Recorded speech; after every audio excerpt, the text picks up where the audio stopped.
Hey guys, it's Gene, Carolina Coin Hunter here.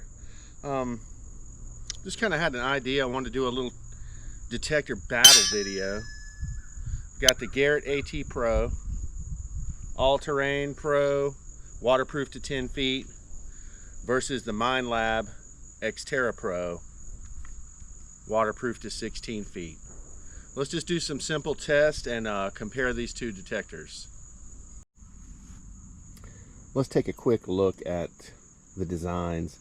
The Garrett, you've got that was a more traditional thing, the bent aluminum stem. Then you've got cam locks to set up your detector, and then you've got the coil. Bigger housing. X-terra Pro, you've got these quick adjust where you can actually adjust the length from to your elbow.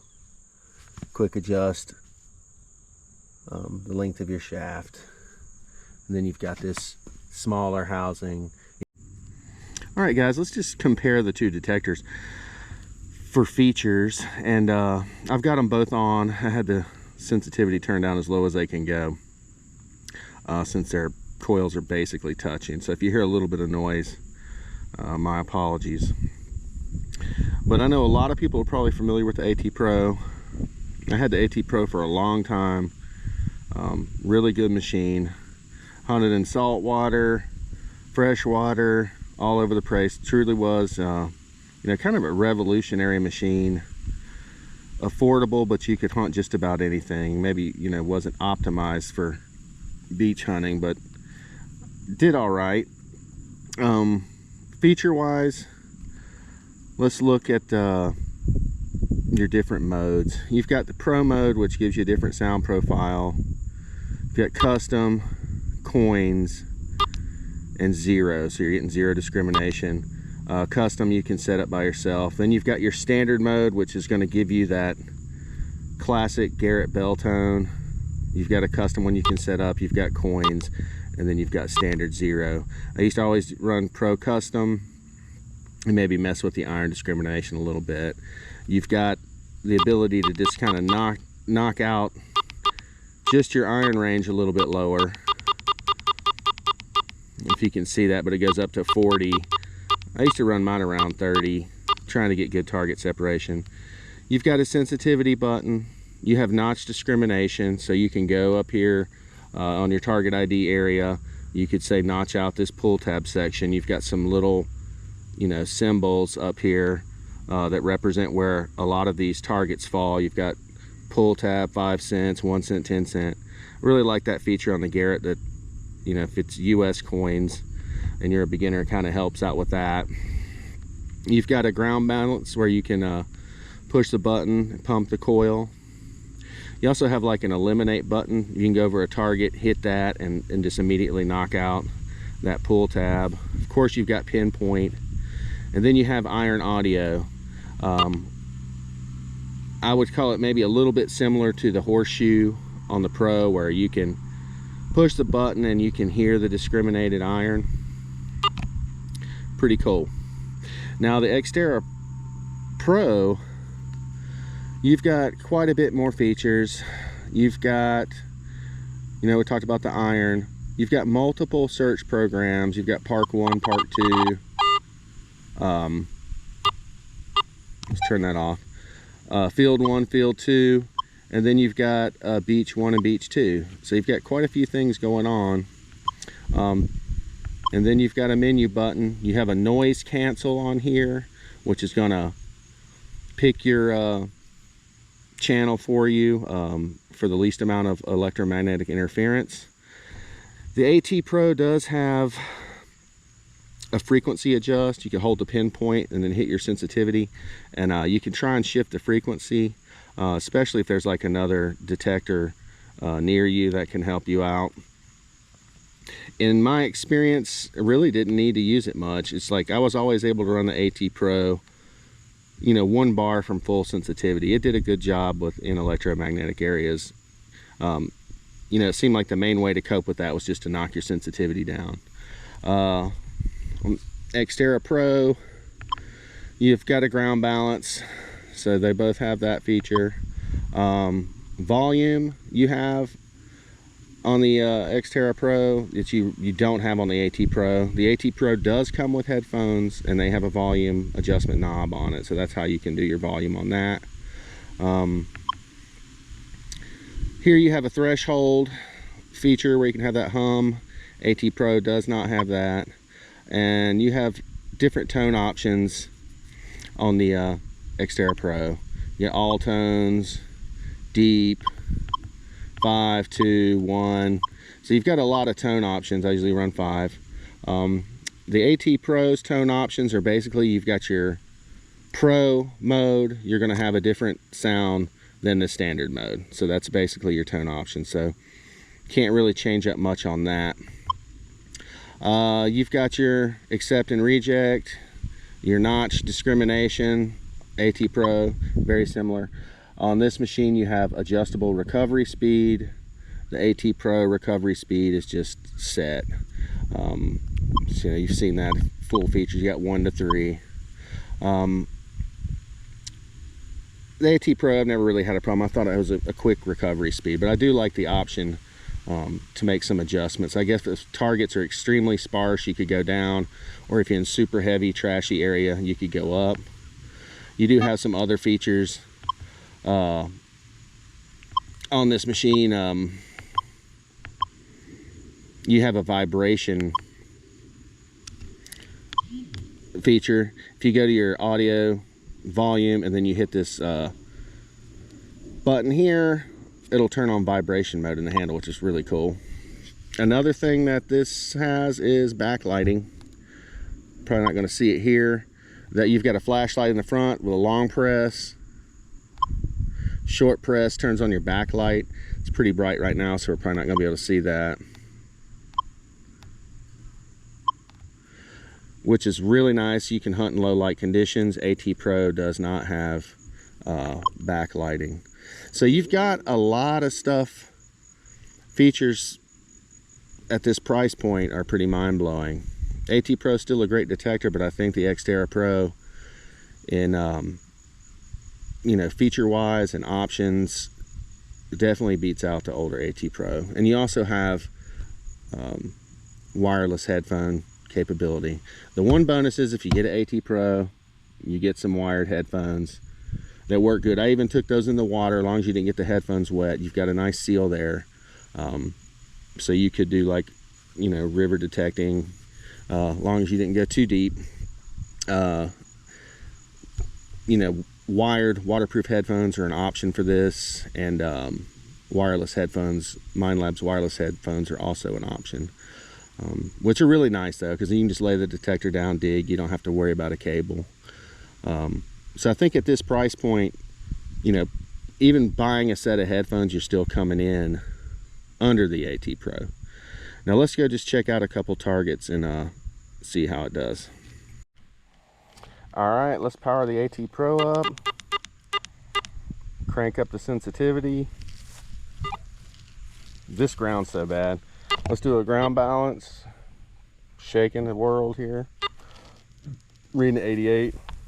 Now I'm just going to go over some, you know, common targets. I've got a penny, a nickel, a dime, a US quarter, a small woman's 18 karat gold ring, and then a large man's 18 karat gold ring. Let's just see what they sound like.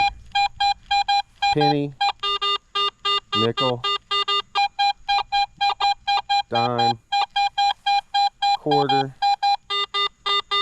small 18K ring, large 14K ring. 55 on the small ring. Pretty close on the big ring. I guess having that gold content difference, they're still reading up pretty close to each other. Let's just do a quick sweep just to see how it transitions from one target to the next.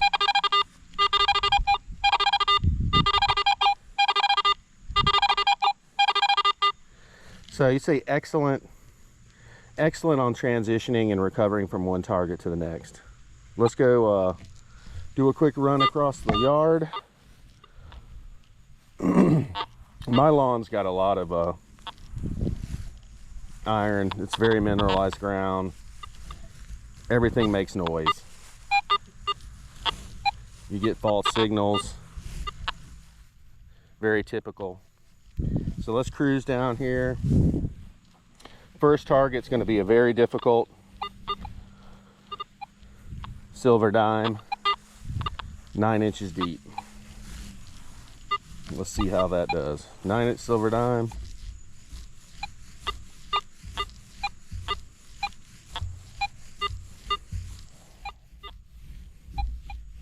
Getting a little something. Let's do another ground balance. Sensitivity's almost all the way up. If I turn it up there, we start to get some chatter. So we want to run each machine stable.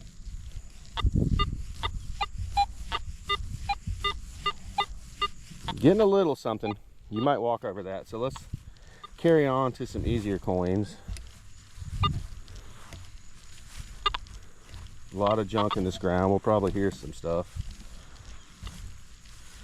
But, you know, overall, I thought the AT Pro ran well.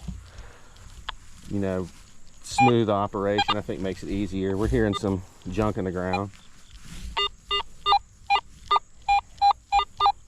So we've got 6-inch quarter in trashy ground, 6-inch penny, 6-inch dime in some trashy ground. Sounds good. There's the penny and the quarter. Really good. And then here's the challenge target, 12-inch quarter in this rough, rocky clay ground. Not hearing anything. Let's do a quick ground balance. A little bit of a change. Slower. It wants to see it. It's definitely fringe, but we're not getting up. Got a little ID that time. So there's that with the AT Pro. Let's go over to the X-terra Pro. All right, let's power this puppy on. We'll do park 1. Let's run the sensitivity up. A little bit of chirping. Let's do a noise cancel.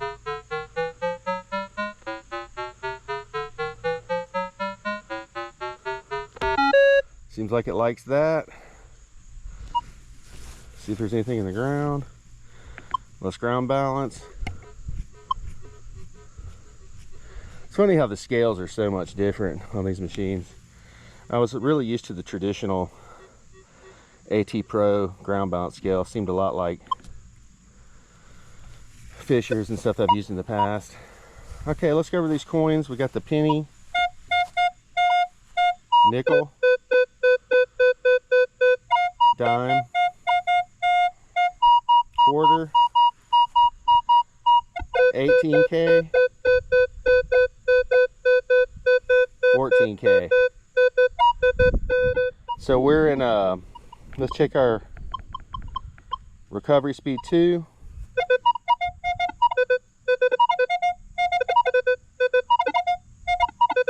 Fast. One thing you like about this, you can adjust. Let's go to 3. Lightning fast. Let's go back to 2 and let's take a walk down, see how much junk we hear in the yard.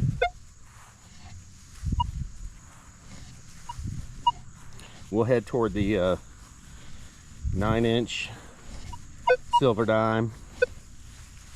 Really rough ground. That's a hard target, so if you're hitting that, you're doing really good.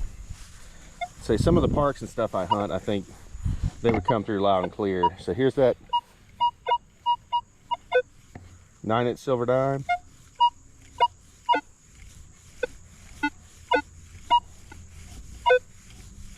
We're getting a little bit better of a hit, I think. Let's let you look at the video. There it goes.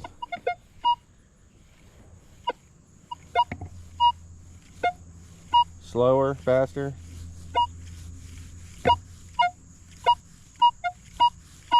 All right, well there's that. Let's make our way to the 6-inch coins.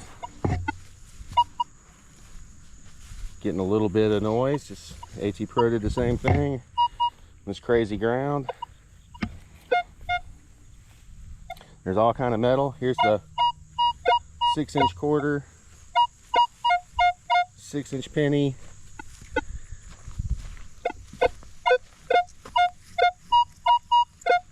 six-inch dime. Made a little bit of noise the other way. 6-inch penny, 6-inch quarter. And I'm holding up off the ground. I did with both machines. Now let's go over here to the challenge target, the 12-inch quarter.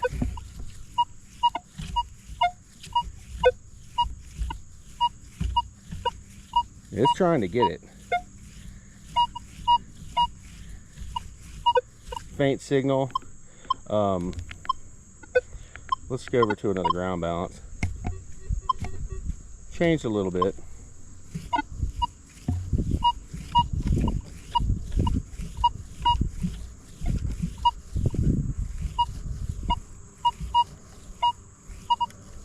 Slower, faster. So there you see, I think maybe you got the edge here. And that was 22 out of 25. We were running smooth. Let's try 20. Let's just go down and see.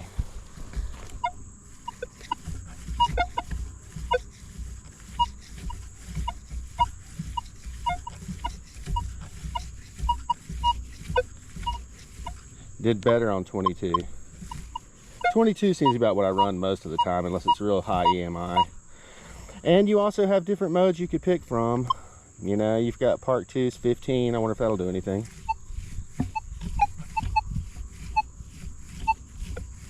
I think the 5 hit a little better. Field 1, 10. Field 2, 15. Then you've got your beach modes. I don't think that will do much, huh? Trying. I think the Park 1 was the best. You could also do some stuff potentially, you know, lowering your recovery speed.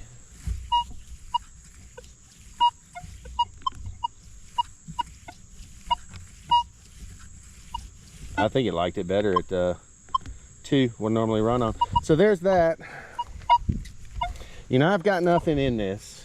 You know, I'm not sponsored or getting anything from anybody, so this is just a comparison.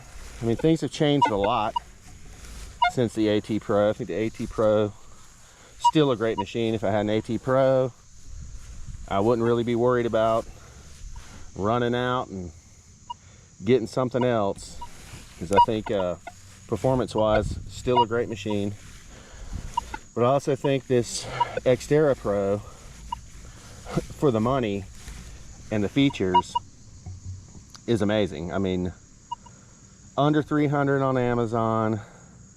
You're just getting the machine, but you got multiple frequencies, backlight, LED flashlight, vibrating handle, a whole lot you can mess with for you know, half the price of an AT Pro. Because AT Pro, I looked, is still right, you know, right at 600, but you're getting the headphones. So you throw a pair of Minelab headphones on here, wireless headphones for $100 or something, and you're still saving a couple $100. You're getting more waterproofness. You got the ability to have wireless headphones. So I think this is really a pretty good deal. I'm going to leave an affiliate link. I'll leave one for both in the description. And if you're interested in checking either one of those out, check them out. But let's bury a small gold, and that'll be our, you know, final test for this quick video. All right, let's dig a hole. I'm not even sure how deep to do this. We're going to put the small 18K ring. I mean, this fits on my pinky. Thin, small. What are we at? 5 inches. Let's go a little bit deeper. A little over 6 maybe. Stick it in there. Let me grab both machines and I'm going to cover this up. We'll test it out. rocky red clay. All right, let's try it out. Let's turn this X-terra Pro on. I'm not going to worry about noise canceling again. Let's ground balance over this obviously different soil.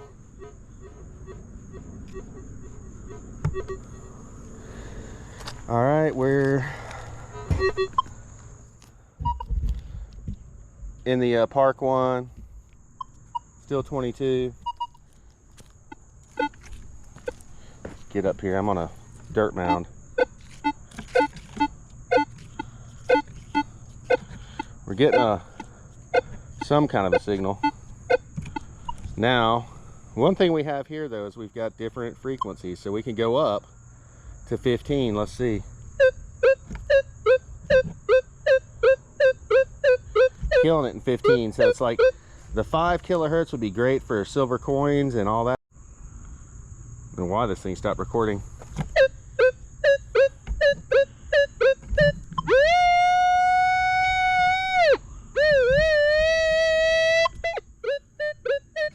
Three, 4 bars, that's about right, 6 inches.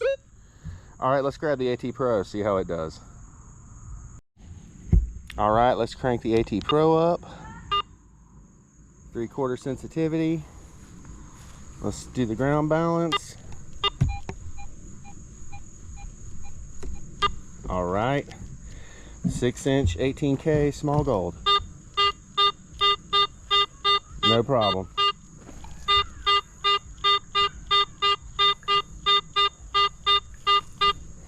So both machines get that easy. We could go deeper and deeper and deeper, but that's really a small ring. 6 inches background. They're both picking it up. AT Pro's still a great machine. They're both worth looking at. Just depends on how you want to spend your money. Really appreciate you guys watching this video. Please like, subscribe. I've got more hunting videos in the works. I've got quite a bit of footage I just need to edit and put out. And I plan on doing more stuff like this. I think it's pretty interesting to me to see how technology's changed and what's still good. I also think if you've got an older machine, you don't really need to just jump on the next new thing. If it still works good, get out there and use it. Thanks for watching, guys.